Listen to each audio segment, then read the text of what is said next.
Hi, I'm Joe Catrambone, CEO of the Stewart Martin County Chamber.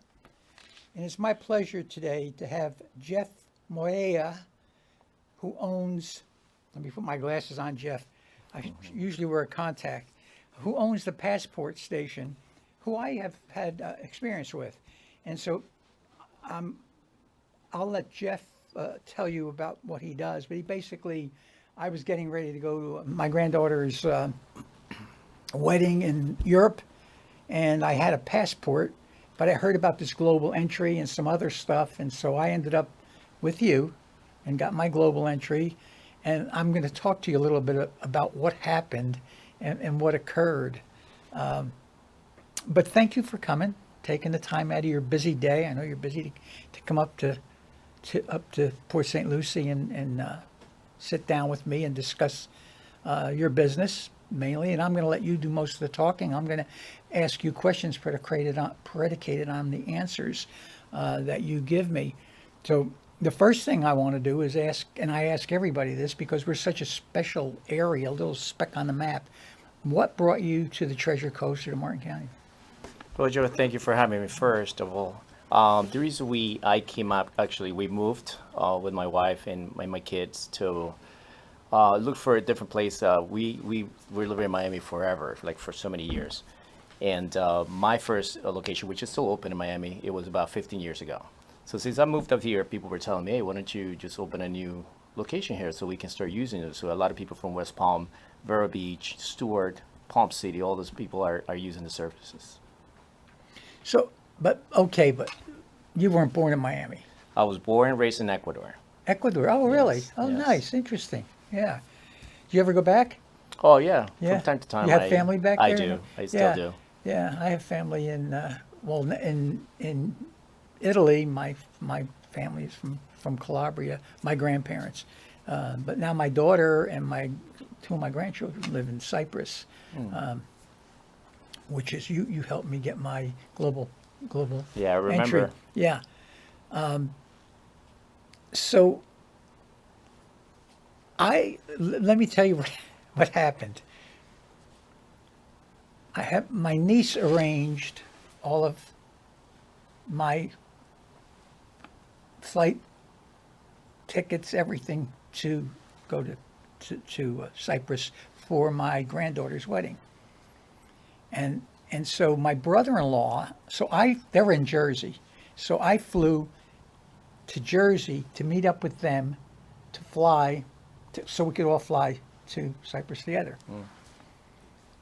So my brother-in-law, who has had the operation now, has a bad knee and could hardly walk. So my niece got my brother, her father, a wheelchair, an assist they call it, right? Yeah. So my niece says to me, Uncle Joe, I hope you don't get upset with me. She said, but I got you an assist too. I said, what the hell's an assist? I didn't know what it was at the time. I'll never fly without it again. I'm going to tell you right now. It was unbelievable. I mean, so anyway, we, I never had to show I mean, I did show my card. I showed my, and then they never checked me again. I had a carry-on case. They never made me open it. They wheeled us to the front of the line. There were 200 people in a line. They wheeled you to the front of the line because you're in a wheelchair. And of course, my daughter and my two nieces were with us, so we boarded the plane early. We got on the plane early and everything. It was amazing. So I will never fly again without an assist. It's a good perk. That's kind of cheating, but truly, like the airport in Athens, I could never. It was 30 minutes of walking. The airport in Athens is like a city. I don't know if you've ever been there. No, I but haven't. It's like a city. I mean, we almost. It was like a half a mile walk to get to the terminal. So I was happy I had the assist. Good. So tell us about, like, for instance, global entry. Tell people about it and tell them the things that are available through your service that they can or should use when they're planning a trip, Sure. especially international? Sure. I remember when you contacted me and we were talking about your global entry in TSA. I explained to you the benefits of it, and the main thing, living in the States, TSAs, to avoid all those long lines. When you have to remove your shoes and Oh, your yeah. back. I'm No, sure you remember yeah, that. yeah. So this time, when you get your global entry, you go through a straight line directly to your gate. So that's the perk, to have the TSA pre-check. Global entry is when you come back to this, because a lot of people have confused these two services. So global entry is when you come back to the States and you don't have to mingle with all those long lines between, the tourists and the people that are from different countries, and you have to wait a couple of hours there while you just go through this straight line and then go home. Now, in reference to passports, we do expedited passport services. We do it within days compared to, like, if you do it on your own, going to a post office or the clerk of court. That takes a few weeks. We just do it within days because we have an authorization by the Department of State to get them done. And then if you want to go to another country and then you need a visa, example, China, as an American citizen, you need a visa, so we can get you the visas as well. So it's one-stop shop. Yes. So people come into you and say, I'm leaving on such and such a date, and I'm going to such and such a place, and you arrange everything. That's correct. Typically, do people do that? Do they come to you and ask you to arrange everything, or do they just come to you for, like I did, to find out about global entry, and then you assisted? Typically, how does that work? So when they find out about our services and then we go over thoroughly, like, every detail of what we do, a lot of people, I'll tell you this is very important. A lot of, about 75% of people, when they fill out forms, there's always an error. There's always a mistake. So what happens is when they send it out to the Department of State, it comes back, so they spend more money back and forth in shipping instead of hiring somebody who knows the process, and then we'll be able to do that for them. To fill out the forms, make sure everything, even the pictures are done correctly, the signatures, every single detail will take care of that. And there is no mistakes because you all know how to do it. So, yeah, because invariably, anytime you do something like that, you've either misread it. And the thing that's, who makes up these questions? Yeah, sometimes you read the question and say, what are they looking for? So I think that's why there's so many errors too, where you all know, you look at it, you know what they're looking for. I'm guessing, Yes, it's based on experience. We have, cases are different. Every person is different. Every case is different. We're not attorneys, but we are like an attorney. We know exactly what to look for to avoid the problems or the mistakes. And believe me, there's times that people say, I can do this on my own, and then they call us back and say, can you help me out? We get those calls a lot. Yeah, of course, because typically people think, well, it's a form. I can fill out a form. It's no big deal. What other services do you provide? Is it strictly the documentation of the trip? Yes. Documentation? Yes. So we the main things, like I said, is passports, visas.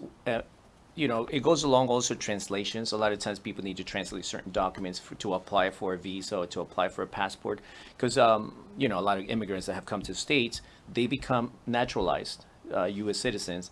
So when they, for example, they claim for their kids, their minors, they have to provide birth certificates, marriage certificates, and they need to be translated to English.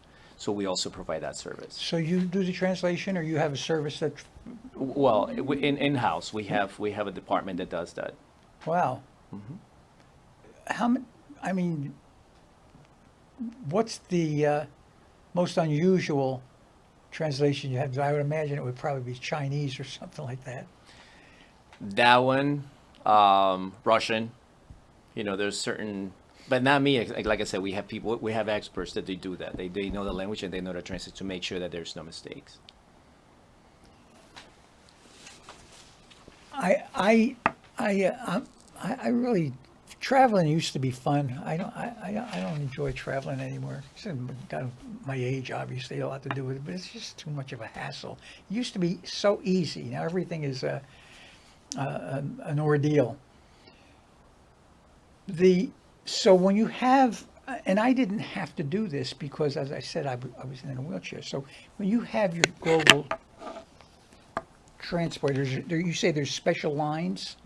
That's correct. So even for your luggage, you carry your luggage with you? Or I know so I didn't have to take off. I wear boots. I didn't have to take off my boots. I didn't have to take off my belt. I didn't have to do anything. But of course, I was again. I was sitting in a wheelchair, so that that gives you a heads up. They take special care of you.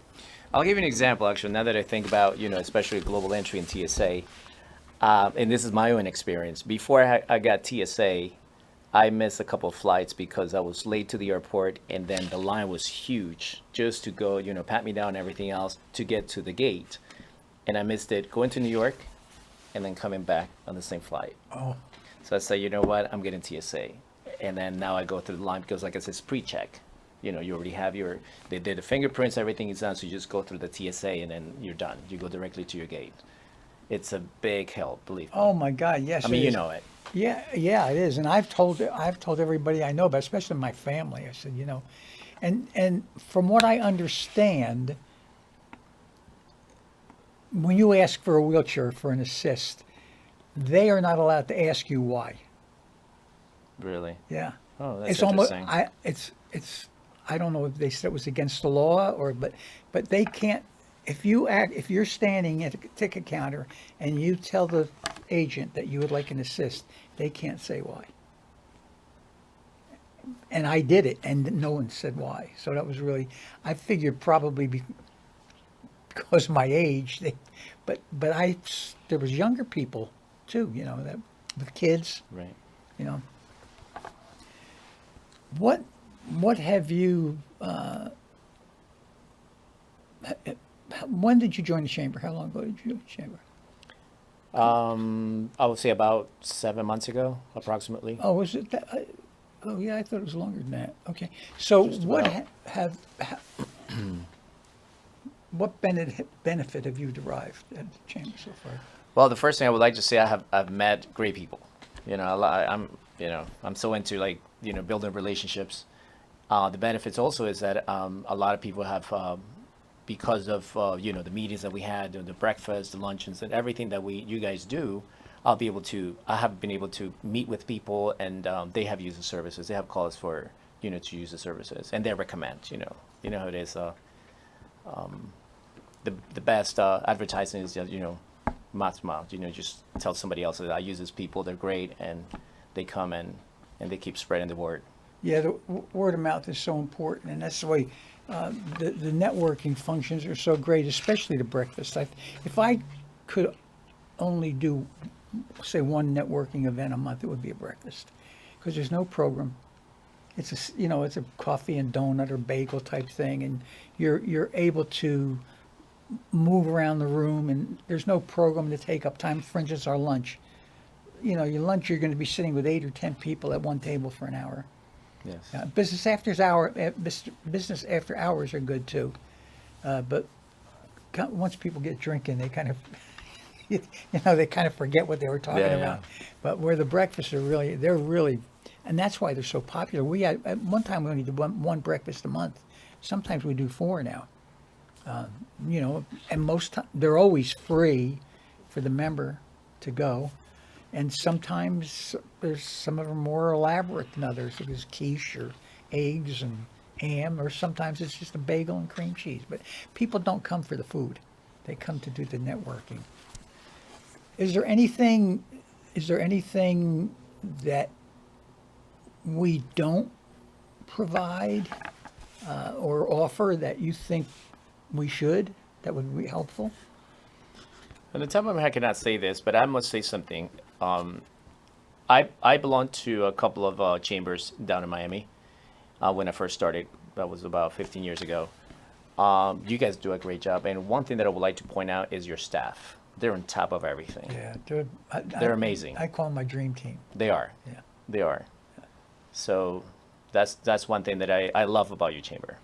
Well, thank you. Yeah, I do too. And we have a staff meeting every Monday morning, and I tell them how good they make me look. They're very professional, very detailed, Well, they care. That's the important thing, you know. They do.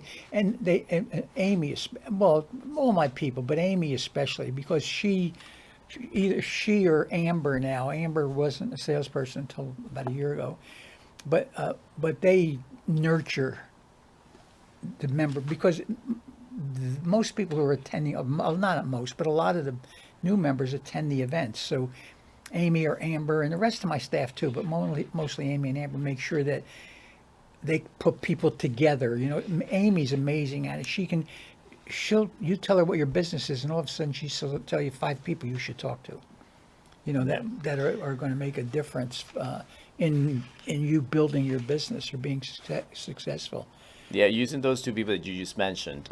There's people that have a job and they get paid. There's people that have the passion for it, and that's them. Yeah, yeah, and all my staff does. I'm very fortunate. But if they weren't that way, they wouldn't be there.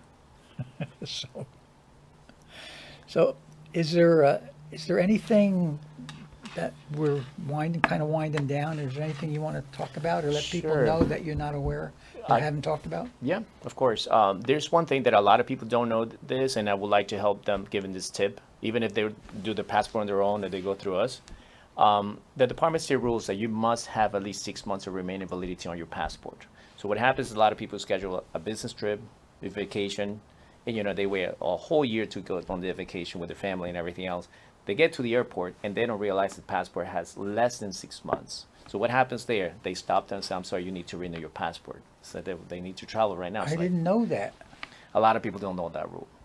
So that's one thing. If you go back to your passport today, just look at it. And if you travel within the next few days, make sure that you must have more than 6 months of remaining validity on your passport or more. The other one is that a lot of people that travel, you know, they travel back to back. If they don't have enough pages to get the stamp on it, Yeah. they will also ask them to renew their passport. So you can run out of pages. You can. And within 6 months of the expiration date, okay, You so should renew. okay, so I think I got about a year left on my passport, and I just noticed recently on Facebook, as a matter of fact, you could renew. Maybe it's not on Facebook. Anyway, somewhere online, I saw that you can renew your passport online. That was a pilot program that the Department of State came up with. And I don't mean to talk negative, but they said it didn't work. Really? Yes. So I just saw it recently, and in my mind, I know that I think within the next year my passport's going to expire, and I had a mental note I had to renew it. So I should just go through the normal procedure rather than go do it online. yeah, you can do it now. You don't have to really wait for those 6 months. No, I'm going to do it now. You can 'cause do I it don't- a year before, you know, I mean, give or take 9 months, but prior to expiration, you can do that. Yeah, no, I don't want to wait till the last minute. Yeah. I'll get it done in the next, maybe after the first of the year, after the holidays, but I know I still have at least a year on it. But I knew and thought, boy, I have to think about renewing it. So I'll do that before I get into that 6 month Yeah. thing. That's kind of crazy, though, isn't it? 6 Yeah. months. I mean, And I'll tell you why. A lot of people said, why do they do that? The reason why is because if you travel, if they allow you to travel with that passport, and then you can say overstayed in that country, then you're going to have an it's issue. expired when you're coming back. Exactly. Yeah, I got. And there's times, even though you're going to tell them, you know, you come back and the customs is going to say, oh, I'm an American citizen, so I'm sorry, but your passport is not up to date. So you have to go back to the country you came from, go through the American embassy. It has happened. So to avoid that, I'm just letting you, the audience, Yeah, to thank you. do Yeah, that. yeah, good information, and I will do it. Yeah. So next time you see me, make sure you ask me. 100%. And another one, I'll give you a real quick in reference to what happens. We get a lot of calls that we have a beautiful dog here. They chew up. There's something about the material. They you know, devour the passport if it's available to them. Oh, Or they really? put it in the pocket and forget, and they wash their clothes. We get a lot of those calls. So with that, a damaged passport, you cannot travel either. So make sure that you have a good passport. Good information. Good information. Of course. Thank you Joe, so much. I appreciate for having me. Thank you.